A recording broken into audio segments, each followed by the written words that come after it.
Good morning. For those of you that don't know me, my name is Sherribeth Wright. I'm a charter member of this church, which is probably one of my proudest things that I could say about like if you look at your resume or your CV, to have been here since the beginning.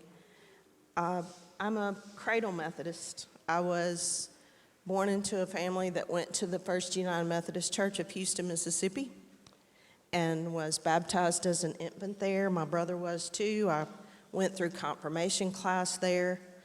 I was one of those confirmands that didn't join the church at the end of confirmation class. I've always been a rebel. Well, not that kind of rebel, but rebellious maybe. I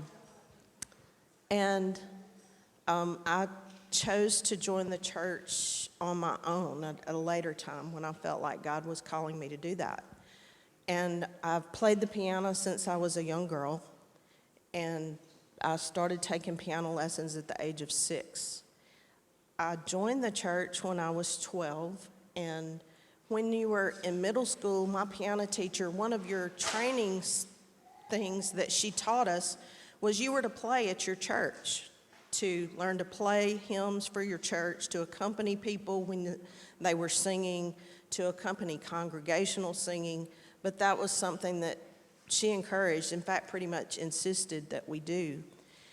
And Sunday night church was the training ground for the pianists in our church. And as a 13-year-old, the first thing you want to do is jump up and go play for church on a Sunday night, right? Not. I resisted it. I wanted to sit with my friends. I didn't want to be at the piano.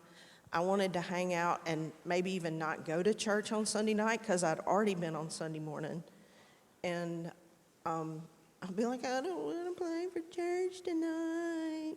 And my mother would say, Sherribeth, you promised to uphold that church by your prayers, your presence, your gifts, and your service.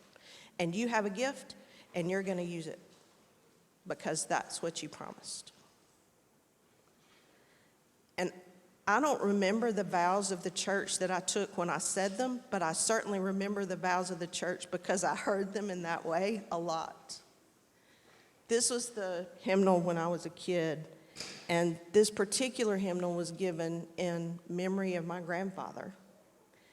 It's a treasure that I always have, and I've looked back on the orders of worship and the services of our church in this hymnal.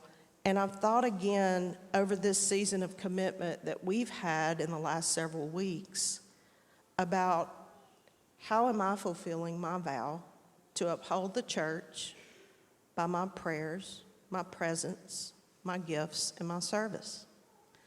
And frankly, I find myself lacking. I don't think any of us are a perfect church member, and I don't think any of us can say that we feel like we fulfill that vow to 100%. Every single week. I guess I would just leave you with the same challenge that I've really felt called to have this season of commitment, and just examine how you are living up to that vow and how you can improve. It's like an elephant. You can't eat it in one gulp bite. It's got to be in small bites. So take one step. Commit to something that's service in our church, commit to financial giving in our church, commit to prayers for our church. Because I can promise you, our church needs your prayers, and our church needs you.